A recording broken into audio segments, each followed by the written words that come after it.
फरमाते हैं कि मैं एक कब्रिस्तान से गुजरा, मैंने एक कब्र खोदने वाले को देखा कि वो अल्लाह ताला का विरोध कर रहा था, लेकिन उससे पहले लोगों ने उसे देखा कि वो नशा करता था, शराब पीता था, कभी नालियों में पड़ा है तो कभी कब्र खोद के कब्रिस्तान में कहीं गिरा हुआ है, कहीं किसी कब्र में लेटा हुआ है। लेकिन उस दिन जब मैं गुजरा तो मैंने उसे देखा कि वो अल्लाह ताला का विरोध कर रहा था, अल्लाह अल्लाह कर रहा था। मैंने उसे अपने करीब बुलाया, मैंने कहा इधर आ, जरा एक मुझे बात बता कि अभी तक तू नशा करता था और इतनी जल्दी तेरे अंदर ये तब्दीली कैसे आई, आज अल्लाह ताला का विरोध कर रहा है। तो वो कहने लगा, हुजूर मैं एक बात से मैंने सबक हासिल कर लिया और मैं अल्लाह ताला का फर्मा बरदार बंदा बन गया, और इतना सच्चा इतना पक्का कि अब मेरी एक टाइम की भी नमाज नहीं छूटती। मुस्लिम बिन अकील फरमाते हैं, वो ऐसा कौन सा वाक़या तेरे साथ पेश आया कि जो तू इतना सच्चा पक्का अल्लाह ताला का फर्मा बरदार बंदा बन गया, नमाजी बन गया और अल्लाह ताला का विरोध कर रहा है। वो कहने लगा, हुजूर एक मरतबा मैं कब्र खोद रहा था और मैंने 3 कब्रें खोदी। 3 कब्रों को खोदने के बाद मैं आराम करने लगा, उतनी देर में मैंने देखा कि फरिश्तों की टोली उतरी। फरिश्ते ज़मीन पर आए और कब्रों के पास खड़े हो गए। उनमें जो एक हेड फरिश्ता था, जो बड़ा फरिश्ता था ओहदे में, तो उसके हाथ में रजिस्टर था और वो और फरिश्तों को बता रहा था कि ये जो कब्र है पहली वाली, ये एक अल्लाह ताला के नेक बंदे की कब्र है और इस कब्र को नीचे से 12 कोस लंबी कर देना, ऐसी कर देना कि इसमें जो मुर्दा दफन हो उसको कोई तकलीफ ना हो, ये अल्लाह ताला का नेक बंदा इसमें आएगा। फिर कहा दूसरी कब्र के पास जब वो गए तो उनमें से वही फरिश्तों का सरदार हेड फरिश्ता बोला कि ये जो कब्र है इसमें अल्लाह ताला का नेक बंदा आएगा, इसको 40 कोस तक फैला देना, नीचे से 40 कोस तक इसको लंबा कर देना।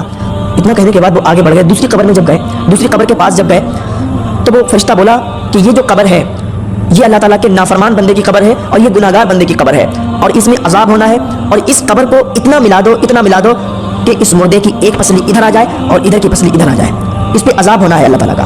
जब मैंने ये सुना हैरान कि ये मामला क्या है, फिर मैं थोड़ी देर बैठा रहा। मैंने देखा कि एक जनाजा आ रहा है, उसके साथ सिर्फ 7 लोग हैं, 7 लोग एक जनाजे को ला रहे हैं। जब 7 लोग एक जनाजे को लाकर उन्होंने पहली कब्र में दफन कर दिया और दफन करने के बाद जाने लगे तो मैंने एक का हाथ पकड़ लिया। मैंने कहा, भाई ज़रा ये तो बताओ क्या ये आपका रिश्तेदार है? उसने कहा, नहीं ये मेरा रिश्तेदार नहीं है। कहा, फिर कोई जान पहचान का है? कहा, ये हमारे मोहल्ले का बहुत गरीब इंसान था, बहुत ही गरीब था, लोग इसको अपने घर नहीं बुलाते थे, इसको कोई दावत में भी नहीं ले जाता था, अगर कोई दावत होती थी इसको कोई नहीं पूछता था। और लेकिन जब सब अमीर सो जाते थे, जब सब अमीरों के महल बंद हो जाते थे तो ये गरीब इंसान इसके टूटे हुए छप्पर से अल्लाह अकबर की अजान की सदा बुलंद होती थी। ये नेक बंदा था अल्लाह ताला का मुबारक हो, तुमने नेक बंदे को कब्र में दफन किया है, ये जन्नती है, इसको जन्नत की बशारत मिल गई है। मैंने खुद अभी फरिश्तों के मुंह सुना है। वो लोग खुश होकर चले गए। फिर कहा मैं बैठा रहा, फिर मैं इंतजार करने लगा कि अब दूसरा जनाजा कौन सा आने वाला है। जब दूसरा जनाजा आया तो उस जनाजे में फकत 4 लोग एक जनाजे के साथ आए। आने के बाद उन्होंने उस जनाजे को दफन किया। दफन करने के बाद वो जाने लगे। मैंने उनमें से एक का हाथ पकड़ लिया। मैंने कहा, भाई ये बताओ क्या ये तुम्हारा रिश्तेदार है? उन्होंने कहा, नहीं मेरा रिश्तेदार नहीं। कहा, फिर कोई मोहल्ले वाला है? कहा, नहीं ये मोहल्ले वाला भी नहीं। कहा, फिर कौन है? तो वो कहने लगा कि ये एक मुसाफिर था और ये 1-2 दिन से रोज हमारे मोहल्ले से गुजरता था। अमीरों के घर है हमारे मोहल्ले में, अमीर लोग रहते हैं, उधर से गुजरता था तो कोई इस पर तवज्जो नहीं देता था। लेकिन आज इसका इंतकाल हो गया तो हमने कुछ लोगों को इकट्ठा किया, हमने तमाम अमीरों को बुलाया, हमने कहा आओ इसको दफना देते हैं, कुछ कफन का इंतजाम कर देते हैं, उसकी फाता खानी का कुछ इंतजाम कर देते हैं। तो सारे अमीर भाग गए, सारे अमीर चले गए। बोले ये गरीब इंसान है, उसको दफनाएंगे, अरे हमें इन्फेक्शन हो जाएगा, हटाओ इसे एक रस्सी में बांध के किसी दरिया में फेंक दो जाकर। जब उन्होंने इतना कहा तो हम 4 लोगों ने इसके कफन दफन का इंतजाम किया और इसको दफन करके जा रहे हैं। उस कब्र खोदने वाले ने कहा, मुबारक हो, तुमने एक अल्लाह के वली को दफन किया है, तुमने एक अल्लाह के वली को दफन किया, ये जन्नती है, मैंने फरिश्तों के मुंह सुना है। वो लोग खुश होकर चले गए। अब जब लास्ट में जो जनाजा आने वाला था वो देख रहा था, वो कौन सा जनाजा है। देखा कि बहुत ही धूमधाम से लाखों आदमी उस जनाजे के साथ, फूलों से माला से पूरी चारपाई सजी है, लोग नारे बुलंद करते आ रहे हैं। जब वो जनाजा आ गया तो लोगों ने पूछा कि कोई कब्र खाली है? तो मैंने कहा, एक कब्र खाली है। कितने रुपए? मैंने कहा 1000। तो उन अमीरों ने 1000 रुपये लेकर और मेरे मुंह पर मार दिए। बोले दूर हट जा, अब यहाँ अमीर का जनाजा है, अमीर को दफन करने वाले हैं, तू हट, यहाँ से इन्फेक्शन फैला रहा है। बोले मैं हट गया दूर। जब उन्होंने दफन कर दिया जनाजे को, उस मुर्दे को दफना दिया तो मिट्टी कम पड़ गई, फिर मिट्टी बाहर से आई, मोल खरीद के मंगाई गई और उसकी कब्र को और ऊंचा कर दिया गया। और मैं देख रहा था और मैं सोच रहा था कि फरिश्तों ने कहा था कि जो तीसरा इंसान इसमें आएगा उसकी कब्र में अजाब होगा। मैं ये सोच सोच कर बड़ा अफसोस कर रहा था। फिर जब वो जाने लगे उनमें से मैंने एक का हाथ पकड़ लिया। मैंने कहा, भाई एक बात बताओ, ये तुम्हारा रिश्तेदार है? उसने कहा, नहीं रिश्तेदार। अब एक बात सुनिए, जब आदमी गरीब होता है, जब इंसान गरीब होता है तो उसके रिश्तेदार भी उसे भूल जाते हैं, और जब इंसान मालदार हो जाता है तो जो रिश्तेदार नहीं भी होते हैं वो भी कहने लगते हैं कि हम तुम्हारे रिश्तेदार हैं। जब इंसान गरीब होता है तो उसे पैसे देने वाला कोई नहीं होता है, उसको अगर वो किसी से उधार भी मांग ले तो उसको कोई नहीं देता। लेकिन इंसान अगर मालदार है तो मालदार ही मालदार को देता है। आजकल गरीब का कोई नहीं है। तो वो कहने लगा कि आप इसको जानते हो? उसने कहा, नहीं हम तो नहीं जानते। कहा, भाई एक बात बताएं तो नाराज तो नहीं हो गए? उसने कहा, बताओ हम क्यों नाराज हो गए, ना तो हमारा कोई रिश्तेदार है ना तो हमारा कोई खानदानी है। एक अमीर शख्स की बीवी का जनाजा है, हम तो शरीक हो गए, हम तो मिट्टी देने के लिए चले आए। कहा, सुनो, मैंने फरिश्तों के मुंह सुना है कि इस कब्र में जो दफन होने वाला है उस पर अजाब होने वाला है अल्लाह ताला का। यहाँ तो तुमने इसको मिट्टी से ऊपर तक बहुत बड़ी कब्र बना दी, फूलों के माला चढ़ा दिए, पानी छिड़क दिया, لیکن قبر میں اس پر عذاب ہو رہا ہے. اس قبر کھودنے والے نے کہا یہ بتاؤ اس کے معاملات کیا تھے, کون سی ایسی وجہ تھی کہ جس کی وجہ سے آج یہ قبر میں عذاب کی مستحق ہے, آج اس کی قبر میں عذاب ہو رہا ہے. تو وہ کہنے لگا بھائی بات یہ ہے کہ یہ سب سے امیر, شہر کے سب سے امیر کی بیوی تھی. محلے کی غریب بچیاں اس کے دروازے پر اگر آتی تھیں اور کہتی تھیں کہ چلو آج ہم نے حضور کی محفل سجائی ہے, آج ہم نے ظہر کے بعد یا عصر کے بعد ہم نے حضور کی محفل سجائی ہے, چلیے ہمارے گھر, آپ امیر گھر کی بہو ہیں, آپ ہمارے گھر آئیں گی, ہماری عزت میں اور 4 چاند لگ جائیں گے. تو یہ کہا کرتی تھی, تھپڑ مار کے کہا کرتی تھی کہ نکل جاؤ, ہم تمہارے گھر پہ آئیں گے, ہم اتنے امیر ہیں, تمہارے گھر پہ جا کر ہم انفیکشن ہمیں ہو جائے گا, ہمیں یہ ہو جائے گا وہ ہو جائے گا. تو وہ غریب بچیاں مایوس ہو کر واپس لوٹ جایا کرتی تھی.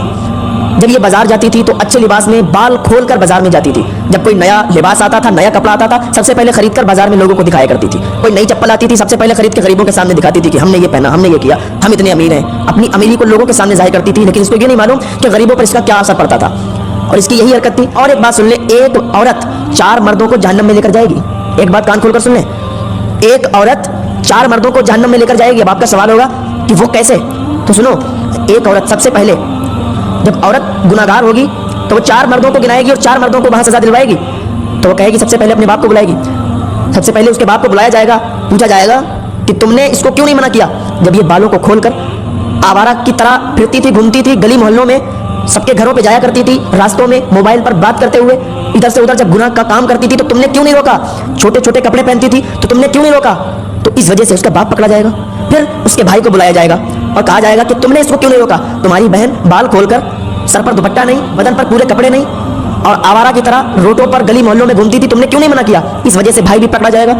پھر اس کے شوہر کو بلایا جائے گا کہ تمہاری تو بیوی تھی, تمہاری تو شریک حیات تھی, تم نے اسے کیوں نہیں منع کیا جب یہ آواراؤں کی طرح گھومتی تھی, بال کھلے, سر پہ دوپٹہ نہیں, لوگوں سے مل رہی, بازار میں ٹہل رہی, فون پر کسی سے باتیں کر رہی, لیکن تم نے منع نہیں کیا. اس کی وجہ سے اس کا شوہر بھی پکڑا جائے گا. پھر بلایا جائے گا اس کے بیٹے کو, سب سے پہلے باپ کو, پھر باپ کے لڑکے کو یعنی اس کے بھائی کو, پھر اس کے شوہر کو, پھر اس کے بیٹے کو. بیٹے سے کہا جائے گا کہ تم نے کیوں نہیں منع کیا, تمہاری تو ماں تھی, تمہارا تو حق تھا منع کرنے کا کہ ماں کہاں جا رہی ہو, بال کھول کر بازار جا رہی ہو. آج کل اتنی بے حیائی ہو گئی ہے کہ امیر گھروں کی بچیاں, امیر گھروں کی عورتیں آواراؤں کی طرح گھومتی ہیں, بدن پر پورے کپڑے نہیں, سر پر دوپٹہ نہیں, اور آوارہ کی طرح باہر گھوم رہی ہیں. حساب لیا جائے گا, حساب. کل میدان محشر میں پتہ چلے گا کہ یہ ہم لوگ بتاتے بتاتے تھک گئے, یہ ہماری ذمہ داری ہے کہ آپ کو بتایا جائے, لیکن ہم لوگ بتاتے, آپ لوگ عمل نہیں کرتے. ہم بتائیں آپ عمل نہ کریں تو ہماری پکڑ نہیں ہے, اگر ہم نہ بتائیں تب ہماری پکڑ ہے. تم تو کہہ دو گے کہ ہمیں بتانے والا کوئی نہیں آیا, وہاں پوچھا جائے گا کہ تمہیں بتانے والا کوئی نہیں تھا, تو اس وقت ہم بھی وہاں گواہی دے سکتے ہیں, ہاں ہم نے بتایا تھا. وہ انسان کہنے لگا کہ آج اس پر جو عذاب کا سبب بنا ہے, آج جو اس پر عذاب ہو رہا ہے وہ اس کی کرتوتیں ہیں. یہ امیر بن کے غریبوں کو بہت گرا ہوا انسان سمجھتی تھی, اور اسی کی وجہ سے, اس کے تکبر کی وجہ سے آج اسے اس کی قبر میں عذاب ہو رہا ہے.